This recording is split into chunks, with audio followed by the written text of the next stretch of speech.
Friends, welcome to my channel solution. आज हम start करने वाले हैं बी फार्मेसी के सब्जेक्ट फार्मास्यूटिक्स 1 के मॉड्यूल 3 के टॉपिक, जिसका नाम है emulsion stability problems and methods of to overcome.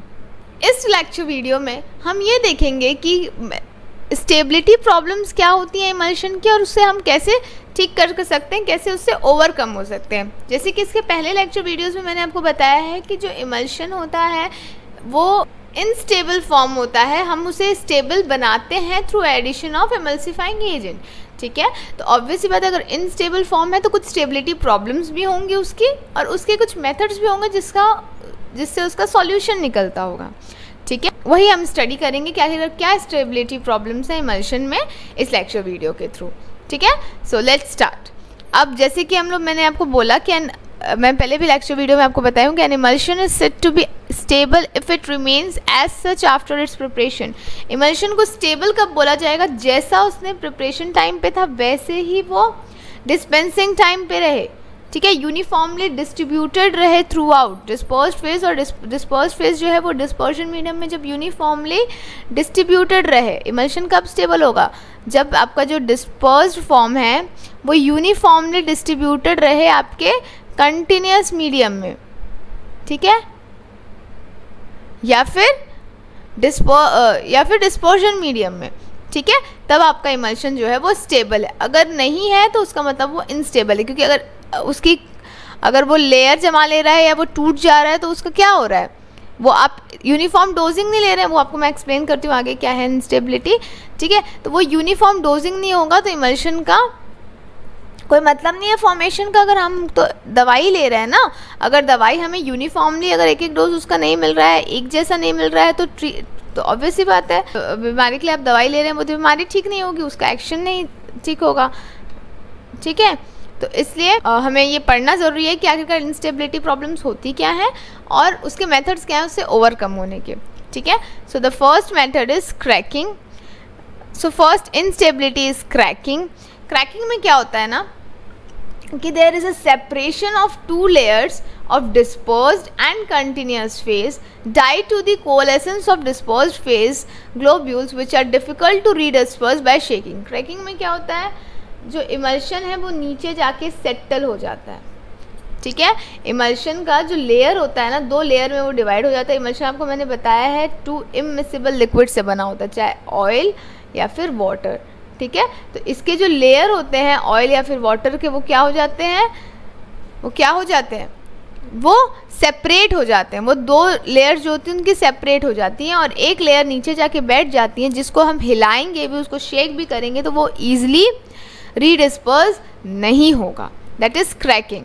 ठीक है, और ये जो क्रैकिंग होती है अगर आप खुद सोचिए कि अगर कोई एक डोज चाहे ऑयल चाहे वाटर जाके नीचे सेट हो जाएगा तो ऊपर में तो सिर्फ पानी रह गया। यूजुअली ऑयल सेटल होता है, हैवी डेंसिटी वाली चीज़ें जल्दी नीचे सेटल हो जाती हैं, तो सेटल हो गया तो यहाँ तो सिर्फ पानी रह गया, तो हम पानी क्यों पियेंगे? और शेक करने पे भी नहीं हो रहा है। जैसे लस्सी छोड़ दीजिए आप, ठीक है, तो वो क्या होता है, लस्सी का जो दही रहता है वो नीचे जाके सेट हो जाता है। ठीक है, लेकिन हम उसको शेक करते हैं और तब पीते हैं तो वो नॉर्मल आ जाता है ना, जलजीरा हुआ। ठीक है, उसके मसाले नीचे जाके सेट हो जाते हैं, लेकिन हम जब उसको शेक करते हैं तो वो रीडिस्पर्स हो जाते हैं, तो वो सही रहते हैं फॉर्म में। बट अगर दवाई है वो नीचे जाके सेटल हो जाएगी, ठीक है, तो हम सिर्फ क्या उसका पानी पियेंगे? नहीं ना। तो इसीलिए हम लोग क्या करते हैं, उसे शेक करके उसको रीडिस्पर्स करते हैं और उसको प्रॉपरली डिस्ट्रीब्यूट करते हैं डिस्पर्जन मीडियम में, कि हमारे एक एक डोज प्रॉपरली यूनिफॉर्मली एडमिनिस्टर्ड हो। ठीक है, अब है कि क्रैकिंग में ऑकर ड्यू टू, क्रैकिंग अगर हो भी रही है तो क्रैकिंग हो क्यों रही है? सो फर्स्ट है आपका एक रीज़न है। अब आपको रीज़न बताएंगे तो ऑब्वियस बात है आप उस मेथड कैसे उसको ओवरकम करना है वो भी समझ जाएंगे। तो रीज़न क्या हो सकता है? The addition of emulsifying agent of opposite type. हम चाहे तो जैसे इमल्शन बनाने के लिए दो इमिसिबल लिक्विड को मिक्स करने के लिए हम अलग अलग टाइप का इमल्सिफाइंग एजेंट यूज़ कर रहे हैं, तो अगर हमने अपोजिट नेचर का इमल्सिफाइंग यूज़ कर लिया, फॉर एग्जांपल मोनोवैलेंट जो मेटल्स होते हैं ऑयल इन वाटर टाइप का इमल्शन देते हैं, और जो डाईवैलेंट मेटल्स होते हैं वो वाटर इन ऑयल टाइप का देते हैं। लेकिन अगर हमने मोनोवैलेंट सोप को डाईवैलेंट में अगर डाल दिया, ठीक है, मोनोवैलेंट सोप को अगर हमने डाईवैलेंट में डाल दिया तो क्या होगा? ठीक है। सपोज कोई हमने एसिडिक इमल्सिफाइंग एजेंट डाल दिया किसी अल्कली सोप में, इमल्शन में, ठीक है, जैसे टर्पेटाइल लिनेमेंट्स में, तो फिर प्रॉब्लम हो सकती है, ठीक है। तो फिर आपकी क्रैकिंग हो जाएगी, तो आपका जो प्रेसिपिटेट फॉर्म हो जाएगा इमल्सिफाइंग एजेंट्स के, ठीक है, अगर आपने एसिड को alkali metals, alkali soap, alkali emulsion में डाल दिया तो, ठीक है। तो इस टाइप से डिकम्पोजिशन हो जाती है। तो नेक्स्ट है addition of a common solvent. अगर कोई ऐसा सॉल्वेंट आपने ऐड कर दिया है जो कि चाहे तो सिर्फ डिस्पर्स्ड फेज से सॉल्युबल है और इमल्सिफाइंग एजेंट और कंटिन्यूस फेज से सॉल्युबल नहीं है, तो भी गड़बड़ है, ठीक है, क्योंकि हमें एक ऐसा सॉल्वेंट देना है जो कि सबसे इमल्सिफाइंग एजेंट, डिस्पर्स्ड फेज और कंटिन्यूस फेज तीनों से सॉल्युबल हो। अगर वो सॉल्युबल नहीं है तो फिर ऑब्वियस सी बात है कि क्रैकिंग फॉर्म होगा, ठीक है, वो प्रॉपर इमल्शन नहीं बना पाएगा, ठीक है।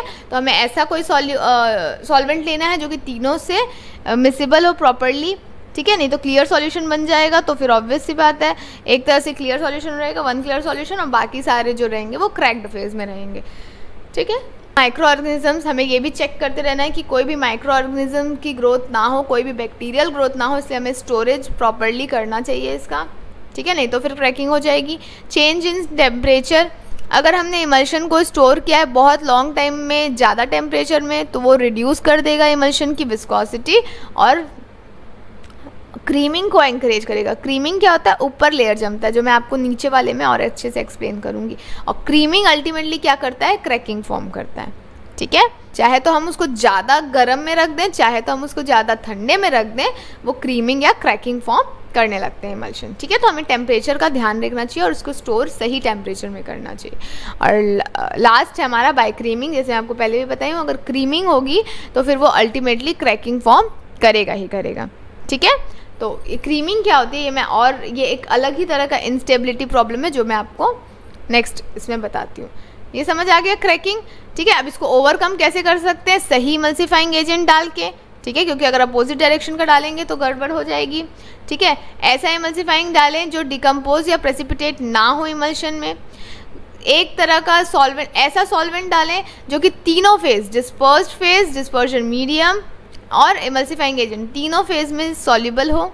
माइक्रो ऑर्गेनिजम्स की ग्रोथ नहीं होने देनी है, टेम्परेचर सही रखना है और क्रीमिंग फॉर्म होने नहीं देना है। वो तभी होगा जब हम उसमें प्रॉपरली रेगुलर ध्यान देंगे, ठीक है। व्हाट इज क्रीमिंग, नेक्स्ट आते हैं हम क्रीमिंग में, ठीक है। क्रीमिंग क्या होता है, the upward movement of the dispersed globules to form a thick layer at the surface of the emulsion, ठीक है। इमल्शन के सरफेस पे जो एक थिक लेयर फॉर्म हो जाती है, ठीक है, इमल्शन के सरफेस में। अभी यहाँ पे क्या हो रहा था, नीचे में फॉर्म हो रही थी ना, वो क्रैकिंग हो रही थी क्योंकि डेंसिटी ज़्यादा थी। क्रीमिंग में क्या होता है, जैसे दूध में जो मलाई जमती है ना, ऊपर में जो मलाई जमती है उसको हम बोलते हैं क्रीमिंग, ठीक है। तो वो भी क्या होता है, इमल्शन का इंस्टेबिलिटी होता है। दूध में मलाई जम रही है तो हम मलाई को निकाल के खा ले रहे हैं, दैट इज़ ओके। बट अगर दवाई में मलाई जम जाएगी तो आप क्या उस मलाई उसको वैसे खाओगे क्या, नहीं खा पाएंगे ना हम लोग, क्योंकि उसमें क्या होगा, पूरी दवाइयाँ तो एक जगह हो गई, ठीक है। जैसे लिपिड्स का ही फॉर्मेशन होता है ना दूध में, जब हम खाते हैं तो वो ज़्यादा हैवी हो जाता है, मलाई दूध से हैवी होता है। तो वैसे ही अगर हम हैवी डोज एक ही बार में ले लें और बाकी को कम डोज में लें तो सही नहीं है ना। अगर हम कोई भी दवाई ले रहे हैं तो उसको इक्वल डोजिंग देना है ना, यूनिफॉर्म डोजिंग देना है ना। तो इसीलिए ये एक इंस्टेबिलिटी प्रॉब्लम है इमल्शन की। इसमें क्या होता है कि upward movement of dispersed globules to form a thick layer at the surface of the emulsion हो जाता है, ठीक है। It is a temporary phase, ये टेम्परेरी फेज है because it can be redispersed by shaking.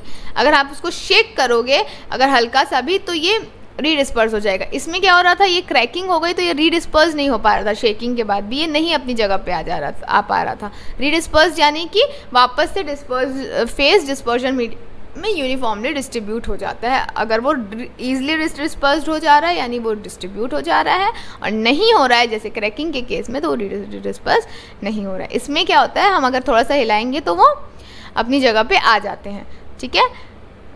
According to Stokes law the rate of creaming depends upon the number of factors. इसमें Stokes law involve होते हैं और उसके according जो rate of जो rate of creaming है वो ये सारे फैक्टर्स पे डिपेंड करता है, जो मैं आपको अभी एक्सप्लेन करने वाली हूँ. V is equal to 2r² d1 minus d2 g by n eta, where जो V होता है वो रेट ऑफ क्रीमिंग है, ठीक है. R जो होता है वो रेडियस ऑफ ग्लोब्यूल्स, D जो होता है वो डेंसिटी ऑफ डिस्पर्स्ड फेज की डेंसिटी, D2 कंटिन्यूस फेज की डेंसिटी, G ग्रेविटेशनल कांस्टेंट जो ग्रेविटेशनल फोर्स होता है वो, ईटा जो होती है वो है विस्कोसिटी ऑफ डिस्पर्स्ड फेज. इन्हीं सारे फैक्टर्स पे डिपेंड करता है आपका क्रीमिंग, ठीक है. ये स्टोक्स लॉ है जिस पे डिपेंड करता है. कैसे वो मैं आपको समझाती हूँ. फर्स्ट है आपका रेडियस ऑफ ग्लोब्यूल्स, ठीक है. ग्लोब्यूल का रेडियस क्या है. अब यूँ जानिए जो डिस्पर्स्ड फेज में जो आपका डिस्पर्स्ड फेज है, जो आपके इमल्शन में जो आपका डिस्पर्स्ड फेज है उसका रेडियस कितना है, उसके ग्लोब्यूल्स का रेडियस कितना है. जितना ज़्यादा रहेगा ग्लोब्यूल का साइज़ उतना जल्दी और उतनी ज़्यादा क्रीमिंग होगी, और जितना छोटा रहेगा ग्लोब्यूल्स का साइज़ उतना छोटा आपका उतना कम आपकी क्रीमिंग होगी, ठीक है. नेक्स्ट है हमारा difference in density of dispersed phase and dispersion medium. मतलब कंटिन्यूस फेज और कंटिन्यूस फेज और डिस्पर्स्ड फेज में डेंसिटी डिफरेंस कितनी है उस पर डिपेंड करता है, ठीक है. जितनी ज़्यादा डिफरेंस होगा उतना जल्दी वो क्रीम फॉर्म करेगा, जितना कम होगा वो उतना कम. क्योंकि देखो अगर दो लोग में कम डिफरेंस होगा तो वो ज़्यादा साथ में रहेंगे, अगर ज़्यादा डिफरेंस होगा तो वो लोग तुरंत अलग हो जाएंगे, ठीक है. अगर साथ रहना है तो कम डिफरेंस चाहिए, लेकिन अगर बहुत डिफरेंस है तो वो लोग तुरंत अलग हो जाएंगे, ठीक है. इसलिए डेंसिटी डिफरेंस मैटर करता है. नेक्स्ट है हमारा विस्कोसिटी ऑफ डिस्पर्जन मीडियम. उसकी विस्कोसिटी क्या है. जो आपकी विस्कोसिटी होती है वो इन्वर्सली प्रोपोर्शनल होती है आपके विस्कोसिटी से, ठीक है.